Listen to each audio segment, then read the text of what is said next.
Einen wunderschönen, meine wunderschönen Kadern hier.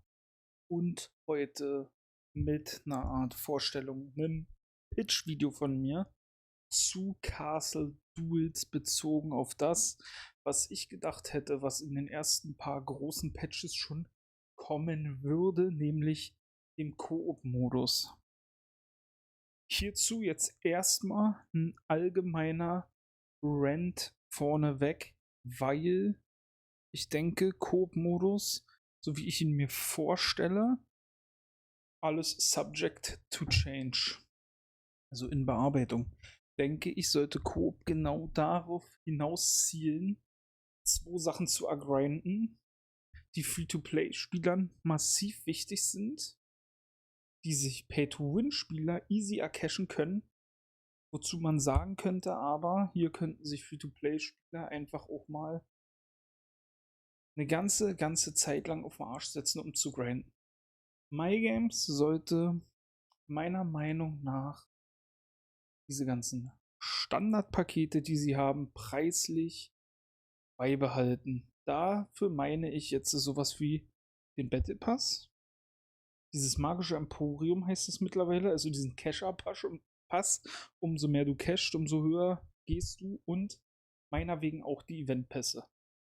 Lass die gleich. Lass diese ganzen Pakete auch so, wie sie sind. Aber meiner Meinung nach müssen sich die Sachen ändern. Zum Beispiel, hier geht es darum, natürlich macht man jetzt diese Packs billiger, werden sie nicht mehr Geld einbringen, aber wenn dann viele Leute so viel cashen, wie es sonst nur Einzelne gemacht haben, wird es sich 100 Pro ausgehen und du machst dein Spiel damit aber noch kompetitiver. Die Leute haben eventuell noch mehr FOMO, zumindest also die richtig rein cashen, würden dann sagen, na gut, dann cache ich eben noch mehr. Für das, was ich vorher ausgegeben habe, kriege ich jetzt einfach noch viel mehr. Und die Gelegenheitscacher werden vielleicht, ja, angeregt, mehr Geld auszugeben. Dazu gehört für mich mit am allerwichtigsten, dass Premium drastisch reduziert werden sollte. Premium, dieses einfach nur Verzichten auf Werbung und fürs Spielen, also fürs flüssige Spielen, einfach mehr Rewards zu bekommen im Sinne von Leveln für den Battle Pass, den du dir dann eh noch kaufen müsstest, und ein bisschen mehr Gold, weil das ist ja die Währung mit den Glyphen jetzt halt, wo es der Free-to-Play-Spieler am schwersten hat ranzukommen. Dazu würde ich noch sagen, müsste eine drastische Senkung im Preis von Heldenfragmenten stattfinden, von diesen Paketen. Ich nehme jetzt mal den Epic Held. Ich habe gerade und wahrscheinlich weiß MyGames, dass ich auf CC stehe. Ich habe da jetzt glänzend für 13 Euro die ganze Zeit so Goldpaket mit dem Pinguin als epischen Helden. Aber wenn man sich dann mal überlegt, diese 13 Euro für 8 Fragmente, das sind ein Level und mal, wenn du mehrere Fragmente bekommst, kannst du ihn auch zweimal leveln. Die Dinger gehen bis Level verflucht nochmal 80. Also Leute, selbst wenn die für 6 Euro anbieten würden oder 7, wie viele Euronen müsste man ausgeben, um den zu maxen? Und dann ist es ein Epic Held. Ich gehe nicht davon aus, dass es der letzte Epic Held oder vielleicht später sogar noch legendäre Helden, die kommen werden. Und dann kommen dazu die Leute, die dann vielleicht sagen, scheiße, mir fehlen diese 8 Fragmente eigentlich, zahle ich nichts. Aber komm, 5, 6, 7 Euro dafür, dass ich diesen einen Level up habe, um ihn auf Level 20 oder 40 zu bekommen, um seine neue Fähigkeit freizuschalten. Boom. Meine letzte Sache wäre einfach diese random Legi-Geschichte und die gezielten Legis, was man wirklich machen sollte, ist, nehmt diesen ganzen Trash aus euren 33 Euro, aus euren 44 Euro Paketen für eine Legi, nehmt doch diese ganze Kacke raus und bietet dann wirklich nur an, hier eine random Legi als Angebot für 10 Euro. Das ist so random. Ihr könnt da ja eh den letzten Scheiß reinschmeißen. Einer denkt sich, komm, für ein 10er Angebot, ich kaufe mir den und was hat da drin? Die Vogelscheuche, super, habt da 10 Euro gewonnen und der kann eh nichts machen damit. Denn, Leute, wirklich 16 Euro für ein Ding, was euch einen virtuellen Klick kostet. Und der muss, um die zu leveln, sowieso noch diese verdammten legendären Sphären suchen, an die er eh nicht rankommt. Wirklich, also das ist jetzt erstmal so der Hot Take vorneweg. Wie pitche ich den Koop-Modus, der meiner Meinung nach schon früher hätte reinkommen müssen, wenn Castle Duels MyGames jetzt sagen würde, der ist schon fertig, sie arbeiten nur noch am Leveldesign, an der Umsetzung des Gameplays, der Einheiten, dann sage ich, okay, aber eigentlich dieses Gerüst müsste schon längst stehen und nur der Feinschliff im Balancing dürfte noch fehlen. Wie stelle ich mir Coop vor? Du musst in Coop diese Schneise finden von diesem Gameplay von Castle Duels, was auf 1 gegen 1 beruht, da aber eine Komponente reinbringen, dass sich das zu zweit spielen lohnt und spaßig und nach Teamfähigkeit anfühlt. Klassisch vorgestellt 1 bis 10. Spieler verteidigen nacheinander diese Wellen. Das heißt, die müssten schon so gebalanced sein, dass du im Regelfall Spieler 1 besiegst als NPC-Welle und der zweite Spieler rankommt. Natürlich kann es immer Sachen geben durch gutes Positioning. Du hast schon auf jeder Einheit alle legendären Glyphen, warum es einfacher ist. Du musst da ja so ein Balancing finden, dass Spieler 2 quasi auch gefördert ist.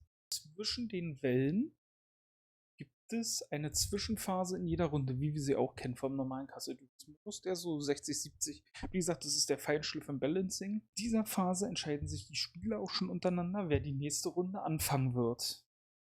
Gibt so eine kleine taktische Komponente, wenn man sich untereinander so ein bisschen abspricht. Spieler wählen ganz normal ihre Perks, also ihre Battle Boosts, wie im normalen Castle Duels nach Welle 1, 3, 5 und 7. Und hier kommt noch Welle 9 hinzu, weil du spielst definitiv 10 Runden. Gemeinsam ein Perk aus, das für beide gilt. Das heißt, die können auch sagen, der eine spielt mit Frostritter, der andere hat gar keinen Frostritter, aber da ist jetzt gerade dieses episches Frostritter-Perk, was ihm 30% mehr Leben gibt, und die sagen, komm, wir committen darauf, dass deine Frostritter krasser wird, wir nehmen das, bringt dem einen Spieler dann nichts, dem anderen schon.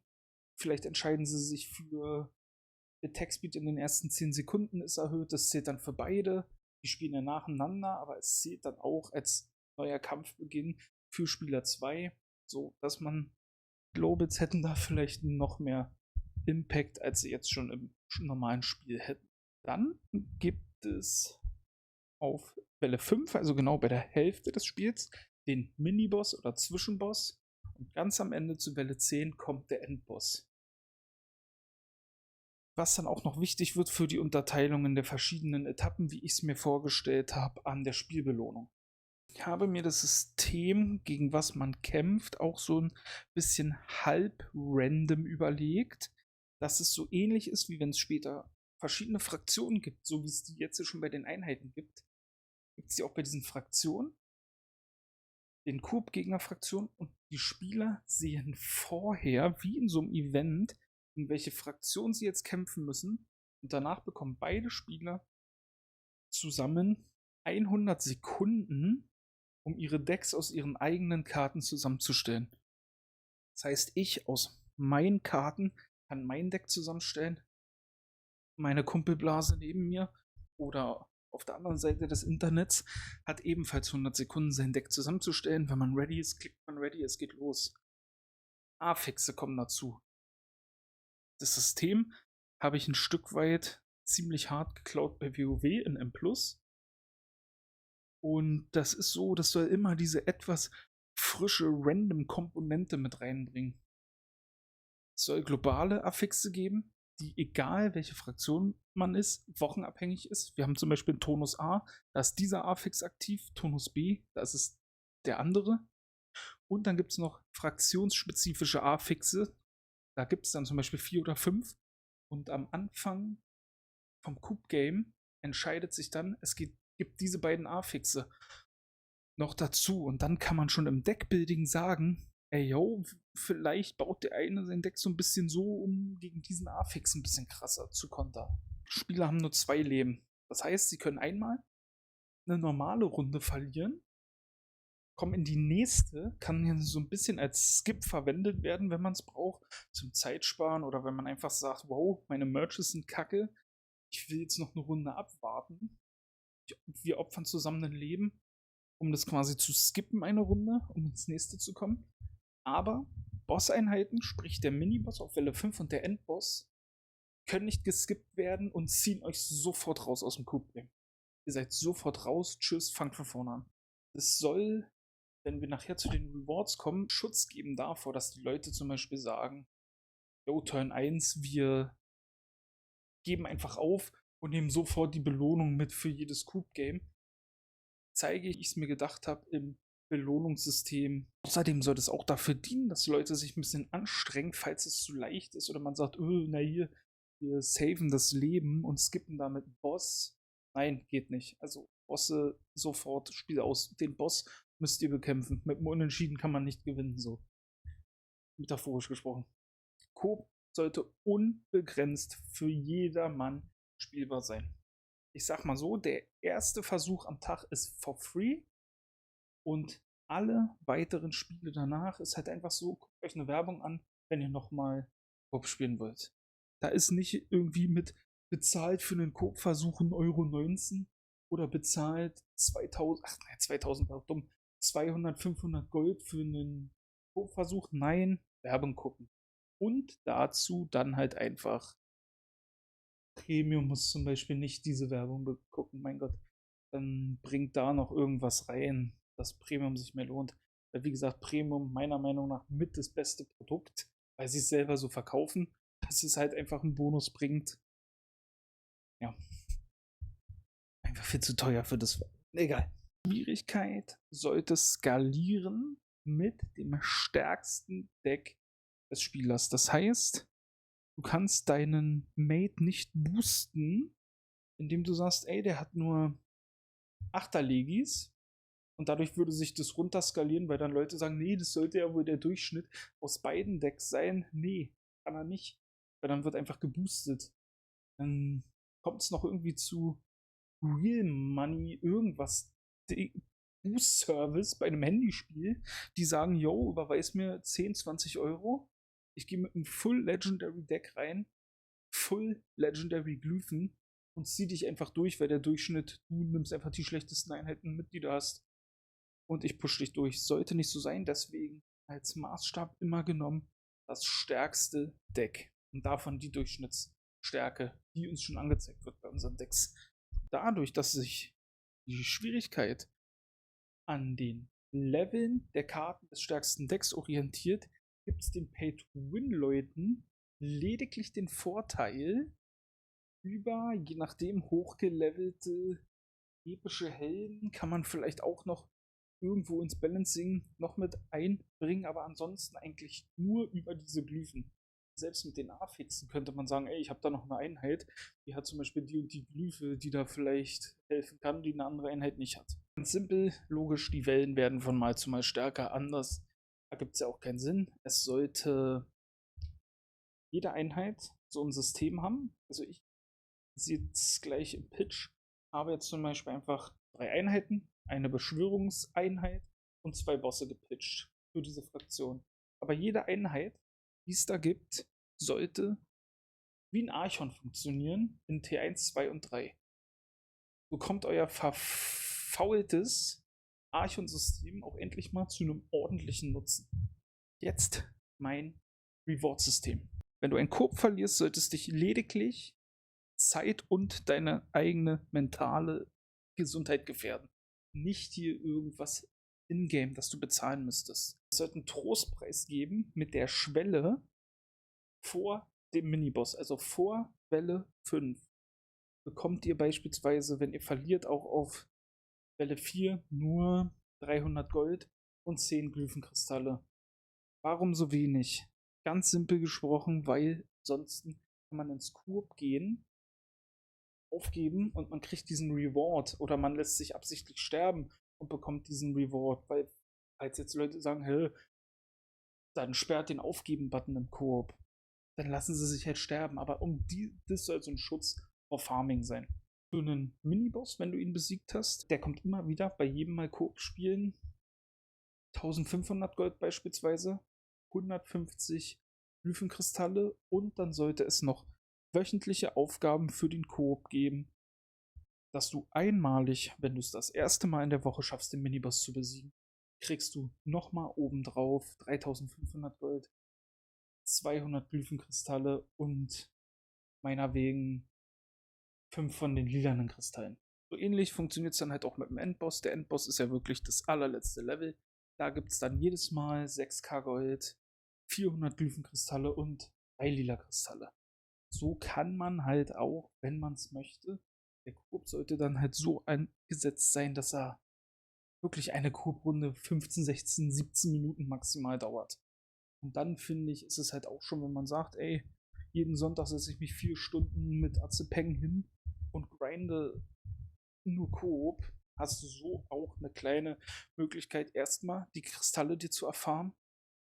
Weil selbst wenn man jetzt sagt, 400 und das, wozu ich gleich noch komme, der wöchentliche Reward, Mann, ist das viel. Leute, nein, ist es nicht. Der erste Platz kostet schon 13.000 Kristalle.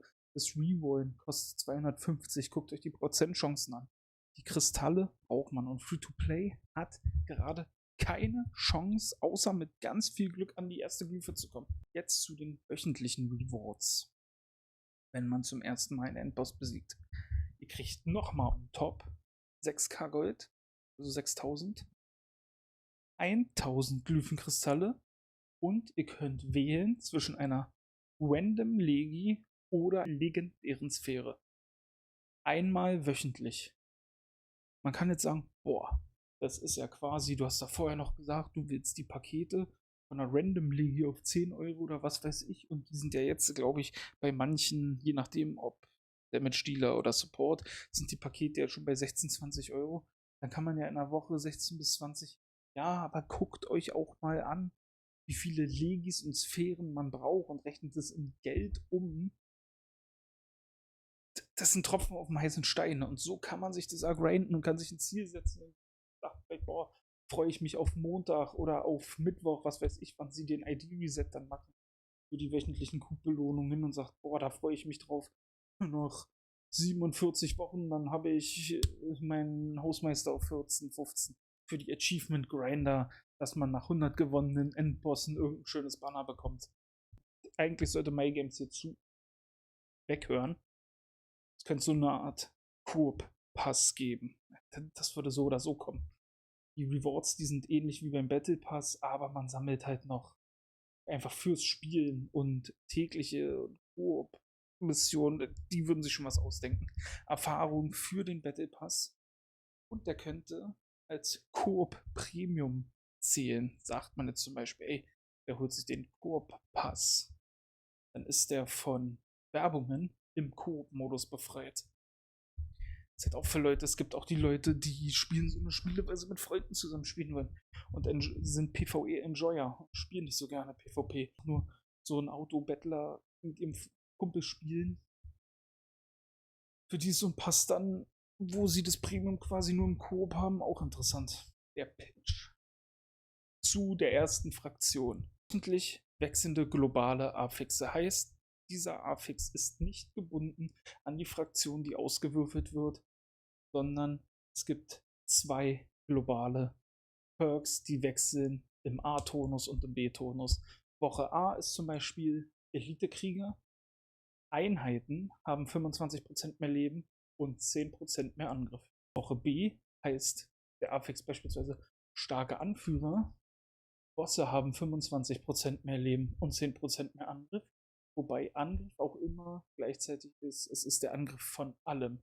Das heißt, also auf die Fraktion bezogen natürlich, nicht auf die Spieleinheiten, das ergibt keinen Sinn. Nicht nur Schaden mit Autotext, sondern auch mit den Fähigkeiten. Jetzt kommen wir zum eigentlichen Pitch meiner Fraktion. Fraktion Nummer 1 in Castle Duels Koop. Stellt euch der Affeninvasion. Eine Fraktion besteht aus 3 Einheiten. Jede Einheit hat Tier 1, 2, 3. Einheiten oder Fraktionen haben Tokens, je nachdem, also so beschworene Einheiten. Hier sind es die Bananen. Der Miniboss ist der Riesengorilla und der Endboss ist Gokong. Das Tankäffchen wäre eine Nahkampfeinheit mit viel Leben, aber wenig Angriff. Und T1 wäre, wenn das erste Mal eine Einheit neben dem Tankäffchen ein anderes Ziel anvisiert, spottet das Tankäffchen diese Einheit und zwingt sie weiterhin, das Tankäffchen zu attackieren oder die Fähigkeit auf ihn anzuwenden.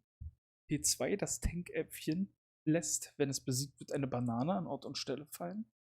T3, das Tankäffchen erhält ein Schild in Höhe von 50% seiner maximalen Leben für die ersten 10 Sekunden des Kampfes, welches nur gegen Fernkampf hilft. Nahkämpfer treffen weiterhin sofort das Leben des Tankäffchens an. Wie es dann eingesetzt wird, wann kommt, wo, T1, T2, T3 und wie viel, ist ein Punkt an anderer Ort und Stelle. Ich gebe hier nur die Hinweise, wie es sein sollte. Den Feinschliff muss man gucken. Aber man muss es ja auch spannend halten und vor allem so, dass es fordernd ist für 2 Spieler. Mönchäffchen. Nahkampf, mittelmäßiges Leben und mittelmäßiger Angriff, weil es heilt nur die eigenen Einheiten und greift nicht an. T1 ist, dass er die ultimative Fähigkeit bekommt, sorgt in der Reihe vor sich für Regen, der die eigenen Einheiten um 10% des maximalen Lebens pro Sekunde heilt und gegnerisches Bewegungstempo um 10% verringert, hält 5 Sekunden lang an. Auch mal mit Ulti-Fähigkeiten spielen. T2 kennen wir schon, das Mönchäffchen lässt, wenn es besiegt wird, eine Banane an Ort und Stelle fallen. T3, das Mönchäffchen stellt einen Bananenbrunnen am Spawnpunkt, welches in Kreuzform benachbarte Äffchen jede Sekunde um 2% ihres maximalen Lebens heilt. Der Brunnen hat ein Leben und wenn er zerstört wird, lässt er an Ort und Stelle eine Banane fallen. Das Zwillenäffchen. Fernkampf über die ganze Karte, wenig Leben, mittelmäßiger Angriff. Es hat keine T1-Fähigkeit. Es ist einfach nur ein Auto-Attack auf Range. T2. Wenn das Zwillenäffchen zum ersten Mal Nahkampfschaden erleidet, macht es einen Salto auf die andere Seite seines Spielfeldes und legt eine Banane an seiner Ausgangs-, also der Absprungposition. T3, die ultimative Fähigkeit, wird freigeschalten. Er hüpft auf den Rücken eines anderen Äffchens, welches erst besiegt werden muss, bevor das Zwillenäffchen anvisiert bzw. angegriffen werden kann. Junge, was macht denn eigentlich diese Banane?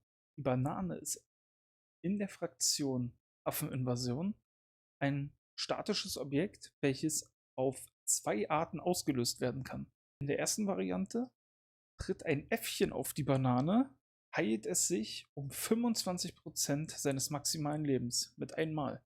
Es verschlingt quasi die Banane. Variante 2 ist, dass ein Gegner rauftritt, ausrutscht, 1,5 Sekunden betäubt wird und seinen Schild verliert, wenn es denn ein Schild haben sollte, die Einheit, die auf die Banane. Zum ersten Boss, beziehungsweise Mini-Boss, Zwischenboss, wie ihr es nennen wollt, der Riesengorilla. Der Riesengorilla nimmt 4 Kästchen oder Kacheln auf dem Spielbrett in Anspruch, ist ein Nahkämpfer, der sehr viel Leben hat. Wir reden hier von einem Boss, einer einzelnen Einheit, die am besten so konzipiert ist, dass Spieler 2 die noch gerade so irgendwie umgeklatscht bekommt. Also er hat sehr viel Leben und viel Angriff. Und die Bossmechaniken sollten so wirken. Der Boss ist in verschiedenen Stages unterteilt. Stellt euch diese Stages so vor. Ist der Riesengorilla bei 80% Leben angekommen, stößt er einen Schrei aus. Der verängstigt quasi alle anderen Einheiten, wie wir den 4 auch kennen von der Banshee damals oder wie auch immer. Die werden weglaufen, sind dann quasi wie betäubt, laufen verlangsamt weg, können nichts machen für mehrere Sekunden, außer sie werden angegriffen. Dann sind sie sofort aus diesem Schreck, ähnlich wie dem Schlaf, ausgerissen. Die Fähigkeit geht nur einmal pro Kampf.